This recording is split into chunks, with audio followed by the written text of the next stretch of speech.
আসসালামু আলাইকুম সুপ্রিয় শিক্ষার্থীবৃন্দ। আজকে আমরা শিখব 1 + 2 + 3 + n এই ধারাটির ফ্লোচার্ট অঙ্কন করো। এই ফ্লোচার্টটা কিভাবে অঙ্কন করব খুব সহজে শিখব। শুরুতে আমরা কি করব, স্টার্ট করব আমাদের স্টার্ট সিম্বল দ্বারা। স্টার্ট করার পর এখন কি করব, যেহেতু 1 2 3 4 5 6 কত পর্যন্ত আছে এটা আমরা জানি না, এজন্য কি করব, i এর ভ্যালু ফার্স্ট কি নেব 1। হ্যাঁ, নেয়ার পর ইনপুট নেব n, অর্থাৎ এই যে n টা কত হইতে পারে 100 1000 10000, তোমার যেটা আর কি মনে হয় n দিবা, তুমি দিতে পারো। ইনপুট নেওয়ার পর আমরা এইখানে আসব। এইখানে হচ্ছে আমাদের যে পার্কের মোড় গোল চত্বর, ঠিক আছে। এই গোল চত্বরে এসে আমরা সিদ্ধান্ত নেব যে কোথায় যাব। আমরা প্রিন্ট করব কি i, অর্থাৎ যে ভ্যালুটা আমরা নিলাম সেই ভ্যালুটা মনে করো i এর ভ্যালু 1, তার সাথে একটা কি করব প্লাস প্রিন্ট করব।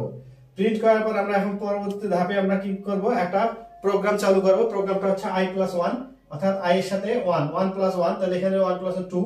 আর এই যে এখানে এসে আমরা সিদ্ধান্ত নেব, আমাদের লজিক্যাল অপশন, যে i এর ভ্যালুটা কি n এর থেকে ছোট নাকি সমান। যদি n এর থেকে ছোট অথবা সমান হয় তাহলে আবার এখানে গোল চত্বরে ফিরে যাব। আর অথবা কি করব, যদি n এর ভ্যালুটা i এর ভ্যালুটা n এর থেকে যদি মনে করো তোমার বড় হয়ে যায়, ঠিক আছে, তো সেই ক্ষেত্রে আমরা প্রিন্ট করব i। এই লাস্ট আমরা কি করব, i টা প্রিন্ট করব, ঠিক আছে।